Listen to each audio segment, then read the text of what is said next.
श्री राधे राधे दोस्तों, योगीज वैदिक विज्ञान चैनल में आपका बहुत बहुत स्वागत है। आज मैं आपसे चर्चा करने जा रहा हूँ कर्क राशि के जातक। तो जो जातक जिनकी कर्क राशि है उनका ये वर्ष कैसा जाने वाला है। दोस्तों, जैसा कि मैं पहले भी बता चुका हूँ कि ये जो गणना है ये ट्रांजिट के बेसिस पे हम कर रहे हैं। ट्रांजिट ऑफ प्लैनेट्स, वो किस नक्षत्र में गोचर कर रहे हैं, उन नक्षत्रों के आधार पर हम जो उसका फल आएगा उसकी विवेचना करें। सटीक भविष्य फल जातक की जो अपनी जन्म के समय की उसको देख करके उसमें कौन सी दशा चल रही और जो आजकल ग्रहों का गोचर चल रहा है उसके बेसिस की जा सकती है। लेकिन ओवरऑल कर्क राशि के जातकों का ये वर्ष कैसा जाने वाला है, आज हम उसकी चर्चा करें। तो आइए विस्तार से देखें। तो कर्क राशि के जातकों के लिए वर्ष 2025 कैसा रहेगा। तो दोस्तों, जो जातक कर्क राशि में जन्म लेते हैं उनका मैं पहले बेसिक नेचर बता देता हूँ। कर्क राशि के स्वामी होते हैं चंद्रमा। तो कर्क राशि के जातकों को जो ग्रोथ है, तरक्की है, वो बहुत पसंद होती है। तरक्की तो वैसे सभी को पसंद होती है, बट कर्क राशि वालों का बेसिक नेचर होता है, ये ज्यादा महत्वाकांक्षी नहीं होता और इनको शांत और पारिवारिक जीवन काफी पसंद आता। ये थोड़ा सा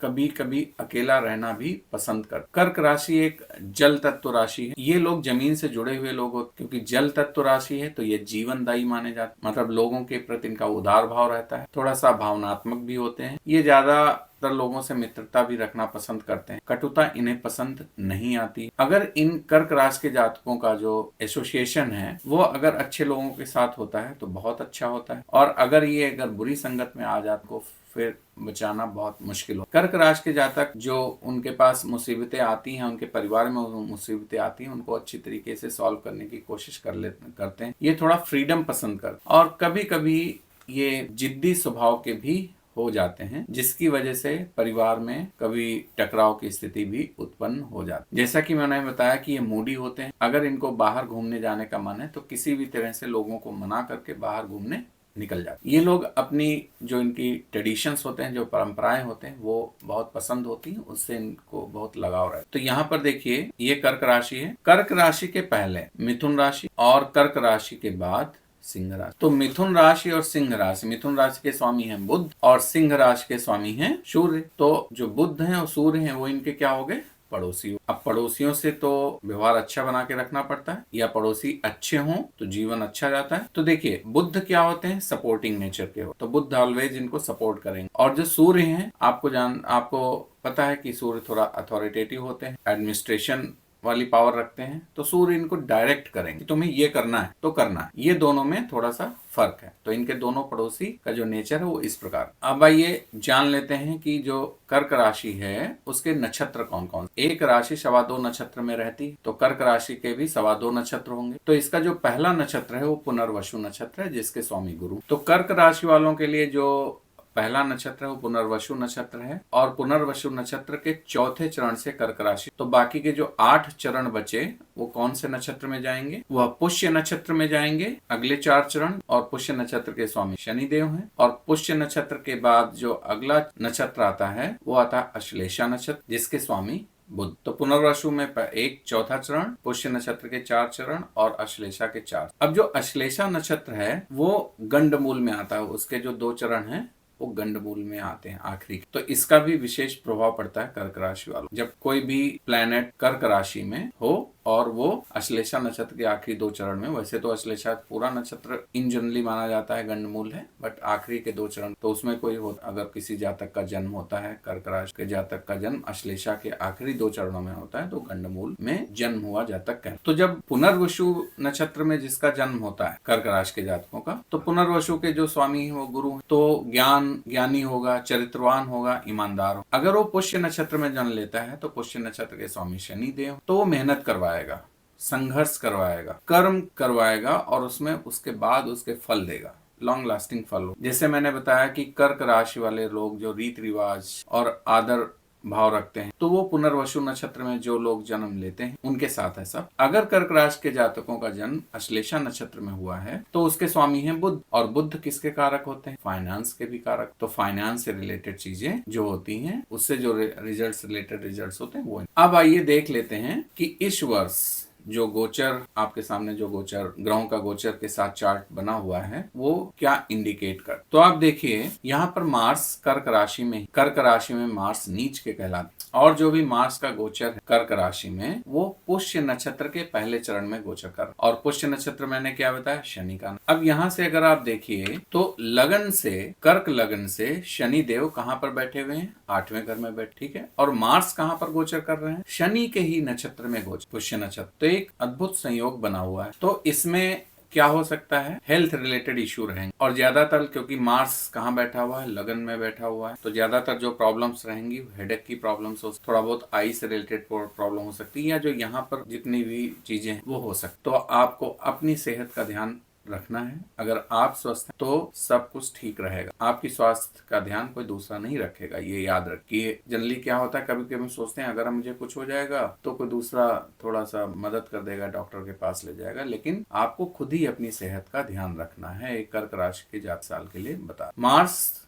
थोड़े टाइम के लिए जनवरी से लेकर 2 अप्रैल तक, 21 जनवरी 22 जनवरी से लेकर 2 अप्रैल तक मिथुन राशि में जाएगा, मींस कर्क लग्न वालों के लिए 12वें घर में जाएगा, और फिर वो उसका गोचर फिर से कर्क राशि में आ जाए। तो मार्स नीच के रहने वाले हैं, और मार्स और शनि जो षडाष्टक योग भी बना रहे हैं। मार्स से शनि 8वें घर में है और शनि से मार्स 6ठे घर में, तो ये षडाष्टक योग तो अच्छा नहीं है। वो किसी के चार्ट में भी, चाहे किसी कर्क लग्न हो चाहे किसी और लग्न की कुंडली हो, षडाष्टक योग तो अभी बन ही रहा है। तो ये तो थोड़ा सा हानिकारक है ही, ये आपको ध्यान। लेकिन अच्छी बात क्या है, अब देखिए जो 5th हाउस है वो क्या है, स्कॉर्पियो है। 5th हाउस किस साइन में आ रहा है, स्कॉर्पियो साइन में आ रहा है, जो कि मंगल का अपना घर है। तो 5th house Lord sitting in लग्न क्या कर रहा है, एक राजयोग बना, तो ये बहुत ही अच्छा है। और अगर किसी भी जातक की, जो कर्क लग्न का जातक है, उसकी अगर मार्स की महादशा चल रही है, अंतरदशा चल रही है, तो ये राजयोग फलित, क्योंकि लक्ष्मी स्थान है, त्रिकोण स्थान है, तो इसमें आपको धन का लाभ मिलेगा, संपत्ति मिलेगी। बट यहाँ पर और देखिए आप 6th हाउस में जो सन है, 6th हाउस में कंपटीशन का हाउस, तो आपको यहाँ पर कंपटीशन में सफलता में, जो आप बहुत इंतजार कर रहे थे, जब तक शनि यहाँ पर सूर्य धनु राशि में है, तो आपको कंपटीशन में सफलता दिलाएगा। तो जिन लोगों के कंपटीशंस क्लियर नहीं हो रहे थे, वो क्लियर होने के यहाँ पर चांसेस हैं। अब यहाँ पर देखिए कि मरकरी भी 6th हाउस में बैठे हुए हैं सन के साथ, और मरकरी यहाँ किसके स्वामी है, 12th हाउस लॉर्ड है और 3rd हाउस लॉर्ड। अगर इस मरकरी पर कोई मैलेफिक इफेक्ट, तो आपको ये छप्पर फाड़ के धन देने वाला है, क्योंकि मंस के भी स्वामी। क्यों देने वाला है, क्योंकि कर्क राशि वालों के लिए अश्लेषा नक्षत्र, जिन जातकों का जन्म अश्लेषा हुआ है, या फिर जब वो अश्लेषा नक्षत्र में होंगे, उसके स्वामी बुध हैं, फाइनेंस के कारक हैं, तो ये आपको बहुत ही ज्यादा आर्थिक रूप से उन्नति प्रदान करने वाले हैं। तो कर्क राशि वालों के लिए सबसे बड़ी। साथ ही साथ यहाँ पर देखिए आप, शनिदेव 8th हाउस में, तो आपसे हार्डवर्क कराएंगे, आपको बहुत ही तार्किक रूप से कुशल बनाएंगे, आपको यहाँ पर वो पदोन्नति दिलाने वाले हैं, क्योंकि शनि अपनी मूल त्रिकोण राशि में बैठे हुए हैं, आयु कारक भी। आपकी बुद्धि प्रभावशाली बनेगी, क्योंकि यहाँ से सैटर्न बैठ करके अपनी जो तीसरी दृष्टि है, 3rd एस्पेक्ट है, वो 10th हाउस पे डाल रहा। लेकिन यहाँ पर सैटर्न 8th हाउस में है, और वीनस भी 8th हाउस। वीनस किसके कारक, वीनस स्पाउस के कारक। ज्यादातर वीनस पत्नी को रिप्रेजेंट कर। यहाँ पर आपको अपनी पत्नी का ध्यान, पत्नी की सेहत का ध्यान रख, बहुत जरूरी। वीनस का यहाँ पर 8th हाउस में शनि के साथ सेहत के लिए बिल्कुल अच्छा। अब यहाँ पर देखते हैं 29 मार्च के बाद या फिर 14 मई के बाद, 29 मार्च के बाद क्या हो रहा है कि शनि जो है मीन राशि में, और थोड़े दिन राहु के साथ रहेंगे। फिर राहु क्या है, मई में मीन राशि से कुंभ राशि। तो यहाँ पर शनि अभी पूर्व भाद्रपद नक्षत्र में, पूर्व भाद्रपद नक्षत्र में पहले कुंभ राशि में अपनी राशि में थे, 29 मार्च के बाद वो मीन राशि ले गए। और शनि देव क्या है कि एक नक्षत्र में लगभग 1 साल तक रहते हैं, क्योंकि 2.25 नक्षत्र एक राशि के होते हैं, और शनि लगभग 2.5 साल तक एक राशि में रहते हैं। तो ये एक नक्षत्र में 1 साल पूरा करते हैं। मई में जो जुपिटर हैं, बृहस्पति हैं, वो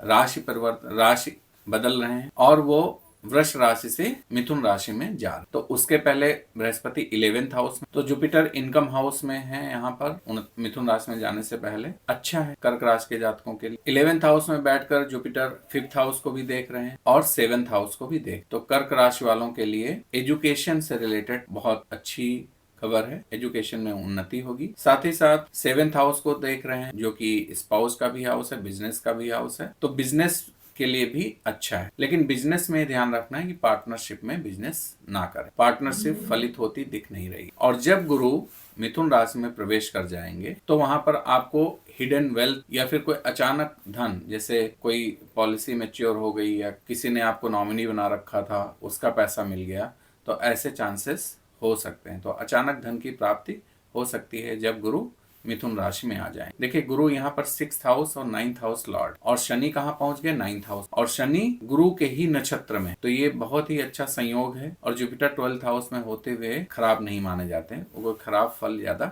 नहीं देते। अब थोड़ा सा पीछे आते हैं। जब शनि कुंभ राशि से मीन्स 8th हाउस से 9th हाउस में जा रहे थे, जैसे ही वो 9th हाउस में गए उसी वक्त चंद्रमा का भी गोचर 9th हाउस में हुआ। तो चंद्रमा मीन राशि में पहुंचे ही थे और फिर उसके पीछे पीछे शनिदेव भी मीन राशि में पहुंच गए। तो इसको कहा जाता है चांदी का पाया। तो ये बहुत अच्छी बात होती है। और शनि 9th हाउस में गुरु की राशि में है, यहाँ से बैठकर वो लाभ स्थान को भी देख रहे हैं, 11th हाउस को, यहाँ से बैठकर वो 3rd हाउस को भी देख रहे हैं और 6th हाउस को भी देख रहे हैं जो जुपिटर का है राशि। तो यहाँ पर सैटर्न और गुरु की जो संबंध है वो किसी ना किसी तरीके से बने हुए, नक्षत्र के साथ संबंध बने हुए या उनके घर को देख या उनके घर में बैठे हुए। तो ये अत्यंत सुखकारी है कर्क राशि के जातक। कर्क राशि के जातकों को एक और बात बता दें, को नींद हो सकता है जो 29 मार्च तक का समय है कम आए, किसी तरह प्रकार से नींद डिस्टर्ब हो सकती, उसकी वजह से भी सेहत खराब हो सकती, इसका ध्यान रख। अब एक और बहुत इंपॉर्टेंट बात देखिए, कर्क राशि के जो स्वामी है वो चंद्रमा, और 10 अप्रैल तक